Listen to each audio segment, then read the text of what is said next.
ሰላም ቤተሰብ እንዴት ናችሁ አላችሁ? እኔ የምላችሁ ማለት ነው ሄርሜላ እንደዚህም ትቀጥላለች ወይስ አትቀጥሉም? ነገ ይቅርታ ትቀበላለች ብያለሁ። ነገ ሄርሜላ ትቀበላለች ይቅርታው። የአብርሃም ይቅርታው ነገ እንደምትቀበል እርግጠኛ ነኝ። ነገ ተቃቅፎ ነው የሚመጡት። ሄርሜላ እኮ ናት ሴትዮ ግን ባይዘይ ማለት ነው። ይሄንን ሁላ ጊዜ እሷ ለምናለች። ግን ብለምናት ትንሽ ብታስለምን ጥሩ ነው ብዬ አስባለሁ። ትንሽ የተወሰነ ጊዜ ብታስለምን በጣም ጥሩ ነው። የምር ወዲያውኑ ይቅርታ ባትቀበል የሆነ የተወሰነ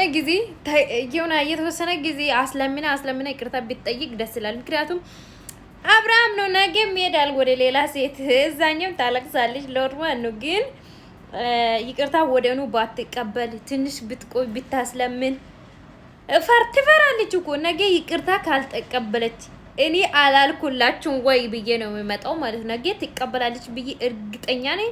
ነገ ትቀበላለች ሄርሜላ እና ማለት ነው። ሄርሜላ ናት እኮ ሴትየው። ብዙም አታስቡ ሄርሜላ ደጋፊዎች፣ ብዙም አታስቡ። በደንብ አርግታችሁ ካልነገራችሁ ማለት ነው። አብርሃም ግን ነገም ሌላ ሴት ጋር ሄዶ እሷን እንደዚህ ካላስለቀሳት ወይ ካላረገዘች በስተቀር የሆነ ብትወልድ ራሱ ማለት ነው አብርሃም ሌላ ሴት ጋር ይሄዳል። እርግጠኛ ነኝ ይሄዳል አብርሃም ሌላ ሴት ጋር። እንደዚህ ከሷ ጋር እንደዚህም አይቀጥልም። ግን ሄዳ አልሄዳ ግን ነገ ሄርሜላ ይቅርታ ትቀበላለች ብያለሁ። በቃ ወስኛለሁ።